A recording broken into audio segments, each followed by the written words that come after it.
NEET में physics के अंदर 45 क्वेश्चंस आते हैं। इन 45 क्वेश्चंस में से लगभग 30 क्वेश्चंस बहुत इजी लेवल के होते हैं। अगर आपको फिजिक्स बहुत हार्ड लगती है तो आपको क्या करना है, सबसे पहले ये जो 30 क्वेश्चंस आ रहे हैं बहुत इजी लेवल के, इन क्वेश्चंस को अप्रोच करना है। तो इन क्वेश्चंस को अप्रोच करने के लिए हमें पता होना चाहिए कि ये 30 क्वेश्चन कौन से चैप्टर से आ रहे हैं।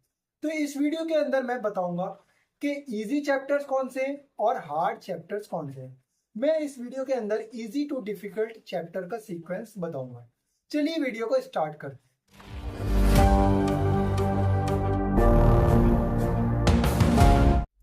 तो चलिए सबसे पहले क्लास 11 का सीक्वेंस देखते हैं। जब भी फिजिक्स स्टार्ट करने जाएंगे आप, बेसिक मैथ्स तो आपको करनी ही पड़ेगी। बेसिक मैथ्स के अंदर वो मैथ्स पढ़ते हैं जो फिजिक्स के अंदर बार बार यूज होती है। हर क्वेश्चन में आपको तकरीबन बेसिक मैथ्स मिल जाएगी। तो बेसिक मैथ्स आपको सबसे पहले पढ़नी है। इसके अंदर आप ट्रिग्नोमेट्री, कैलकुलस वगैरह यानी कि डिफरेंशिएशन, इंटीग्रेशन वगैरह ये सारी चीजें पढ़ेंगे। उसके बाद units and dimension. Units and dimension छोटा सा चैप्टर है और इसका वेटेज जो है वो काफी अच्छा है। 3 क्वेश्चन हर साल इससे आ रहे हैं। इसके अंदर भी कुछ स्पेसिफिक जगह है जिससे हर साल क्वेश्चन पूछा जाता है, जैसे कि एरर्स वगैरह। उसके बाद आप लॉज ऑफ मोशन स्टार्ट कर सकते हैं, जिससे कि 2 से 3 क्वेश्चन हर साल आ रहे हैं। अगर फोर्सेस वगैरह का आप कंसेप्ट अच्छे से समझ लें तो लॉज ऑफ मोशन भी आपका बहुत इजी हो जाएगा। उसके बाद 1D, 9th क्लास में आपने मोशन पढ़ा रखा होगा, तो आपको 1D काफी इजी पढ़ने वाला है। यहाँ पर इससे भी 2 क्वेश्चन तकरीबन हर साल आ रहे हैं। उसके बाद है 2 डायमेंशन यानी कि 2D मोशन। 2D 1D से थोड़ा हार्ड है क्योंकि इसके अंदर 2 डायमेंशन के अंदर हम मोशन देखेंगे, तो कंपेरेटिवली ये थोड़ा हार्ड चैप्टर हो जाता है। लेकिन मैंने यहाँ पर इसलिए रखा क्योंकि 1D के बाद अगर 2D पढ़ेंगे तो आपको काफी इजी पड़ेगा, वरना अगर आप काफी टाइम बाद पढ़ेंगे तो ये आपको काफी हार्ड पड़ेगा। लेकिन हाँ, क्योंकि एक ही मार्क्स का इससे आ रहा है तो आप इसको स्किप कर सकते हैं क्योंकि ज्यादा वेटेज नहीं है। इसके बाद gravitation. Gravitation formula based chapter है। अगर आपको फॉर्मूला अच्छे से आ जाए तो आपके काफी सारे क्वेश्चन तो फॉर्मूला से ही हो जाएंगे। हाँ, कंसेप्ट भी है, लेकिन फॉर्मूला 50% फॉर्मूला के और 50% कंसेप्ट से, तो उतना ज्यादा हार्ड चैप्टर नहीं है, इजी बन जाता है। 2 से 3 मार्क्स हर साल, 2 से 3 क्वेश्चन हर साल इस चैप्टर से आ रहे हैं। उसके बाद work energy power. 9th class में आपने वर्क एनर्जी पावर पढ़ा होगा, तो आपको यहाँ पर ये चैप्टर थोड़ा सा इजी लगेगा और इससे 2 क्वेश्चन हर साल पूछे जा रहे हैं। उसके बाद एसएचएम यानी कि ऑसिलेशन। ऑसिलेशन से 1 से 2 क्वेश्चन आ रहे हैं हर साल। ऑसिलेशन अगर आप इमेजिनेशन थोड़ा सा अच्छा कर सकते हैं तो ऑसिलेशन आपके लिए भी इजी हो जाएगा। तो ये चैप्टर जो थे, जो मैंने अभी तक बताए, ये चैप्टर्स थे इजी लेवल के। हाँ, सीक्वेंस यही होगा, सबसे पहले यहाँ पे इजी थे और ये हार्ड होते जा रहे हैं। इसके बाद जो है वेव ऑसिलेशन की चीजें यूज होती हैं वेव के अंदर, इसलिए मैंने ऑसिलेशन के बाद रखा है। ठीक है। इसके बाद जैसे mechanical properties, thermal properties of matter, thermodynamics, mechanical properties of fluid, rotation, ये सारे चैप्टर थोड़े हार्ड लेवल के हो जाते हैं। और इसमें भी जो ये नीचे वाले चैप्टर्स हैं ये काफी ज्यादा हार्ड हो जाते हैं। इसके अलावा इसका वेटेज जो है वो 1 से 2 मार्क्स का है।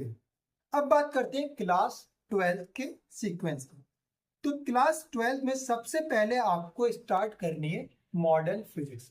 मॉडर्न फिजिक्स हाँ एनसीईआरटी के अंदर सबसे लास्ट में दी रखी है, लेकिन आप सबसे पहले भी इसे स्टार्ट कर सकते हैं। मॉडर्न फिजिक्स के अंदर dual nature, atom, nuclei, semiconductor, ये 4 चैप्टर्स आते हैं। तो इन चैप्टर्स को आपको सबसे पहले इस सीक्वेंस में कर लेना है। मॉडर्न फिजिक्स आप सबसे पहले कर सकते हैं, कोई दिक्कत नहीं है, क्योंकि आप पहले के चैप्टर्स का यूज इसमें नहीं होता। ठीक है, छोटे छोटे चैप्टर्स हैं, ज्यादा बड़े बड़े चैप्टर्स नहीं है और इनका वेटेज जो है वो भी अच्छा खासा है। कंसेप्चुअल चैप्टर्स हैं लेकिन उतने ज्यादा हार्ड भी नहीं है। एक बार अगर आप समझ लें इसको तो आपको काफी इजी लगने पड़ेंगे। ज्यादा बड़े फॉर्मूला नहीं है, ज्यादा बड़े न्यूमेरिकल्स नहीं है, इसलिए ये मैंने सबसे ऊपर रखा है। उसके बाद करंट इलेक्ट्रिसिटी। 10th क्लास में इलेक्ट्रिसिटी आप पहले ही पढ़ चुके हैं, तो आपका एक बेस पहले से ही बना हुआ होगा, आपको सिर्फ यहाँ पर और अच्छे से पढ़ना होगा। और इसका जो वेटेज है वो भी बहुत अच्छा है, 3 से 4 क्वेश्चन हर साल आ रहे हैं।